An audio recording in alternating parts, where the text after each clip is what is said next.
ఒరిస్సాలోని మెలుహుం అనే ఊరు ఒక లారీ బయలుదేరింది. ఆ ఊరికి వెళ్ళాలి అంటే అతి భయంకరమైన కారడవిని దాటాలి. ఆ ఊరికి జీవన్ అనే ఉపాధ్యాయుడికి బదిలీ అయింది. ఉపాధ్యాయుడు ఆ లారీని మాట్లాడుకొని ఆ ఊరి వరకు తన సామాను దింపమని ఆ లారీని బాడుగకు మాట్లాడుకున్నాడు. ఆ లారీ అతనికి ఆ దారిన వెళ్ళడం ఇదే మొదటిసారి. మరియు లారీ అతను కూడా ఆ ఊరు చూడలేదు. కానీ తనకు 30,000 రూపాయలు బాడుగ దొరికింది అని ఒప్పుకున్నాడు.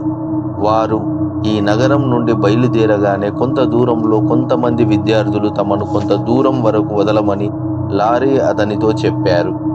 దానికి లారీ అతను ఎక్కడ వదలాలి అని అడిగాడు. దానికి వారు ఆ అడవి దాటిన తర్వాత ఒక ఊరిలో వదలమని చెప్పారు. ఆ ఊరిలో వాళ్ళ స్నేహితుడిని కలవాలని చెప్పారు.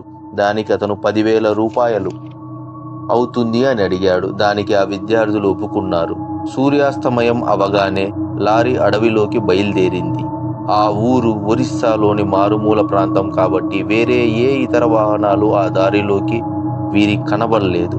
కొంతసేపటి తర్వాత లారీ అడవి మధ్యలోకి వచ్చేసింది. ఉన్నట్టుండి లారీ ఇంజిన్లో పెద్ద శబ్దం. లారీ ఉన్నట్టుండి ఆగిపోయింది. లారీలో ఉన్న డ్రైవర్కి, ఉపాధ్యాయుడికి మరియు ఆ విద్యార్థులకు చెమటలు పడుతున్నాయి.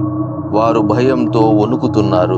ఇంతలో ఆ లారీ డ్రైవర్ కొద్దిపాటి ధైర్యంతో టార్చ్ వేసి లారీ దిగి ముందు వైపుకు వచ్చి ఇంజిన్కు ఒకసారి చెక్ చేసి చూద్దాం అనుకున్నాడు. కానీ అతనికి ఇంజిన్లో ఏ సమస్య ఉందో అంతుపట్టలేదు. ఇక లారీ డ్రైవర్ చేసేదేమీ లేక ఉపాధ్యాయుడిని మరియు విద్యార్థులకు లారీకు స్టార్ట్ అవ్వడం కష్టమే కాబట్టి మనం రాత్రి అడవిలోనే ఉండాలి అని చెప్పారు.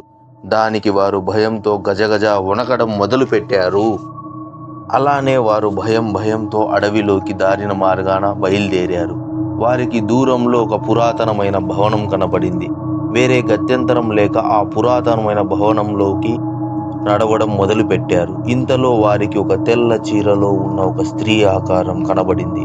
వారు ఆకారాన్ని చూడగానే పరుగున భవనం వైపు పరుగులు తీశారు. ఆ దారిలో వెళ్ళేటప్పుడు చెట్లు కదలడం మరియు వింత శబ్దాలు వినిపించాయి. వెంటనే అందరూ ఆ భవనంలోకి వెళ్ళి తలుపులు వేసుకున్నారు. అందులో ఒక విద్యార్థి రవి కిటికీలో నుండి బయటికి చూశాడు. అప్పుడు అతనికి ఆ ఒక స్త్రీ ఆకారం భవనం వైపుకు రావడం చూశాడు. అతనికి ఏమీ అర్థం కాక వెంటనే మిగతా వారికి ఈ విషయాన్ని చెప్పాడు.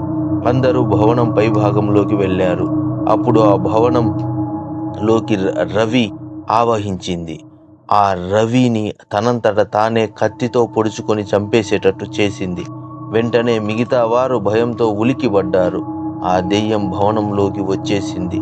వారు అంతా భవనం పై కప్పుకి వైపుకి బయలుదేరారు. అందులో కరణ్ అనే అతను కింద పడిపోయాడు.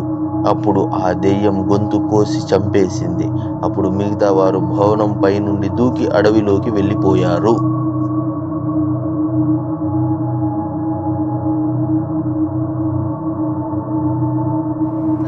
మిగతా కథ ఏమైందో సెకండ్ పార్ట్లో చెప్తాను ఫ్రెండ్స్.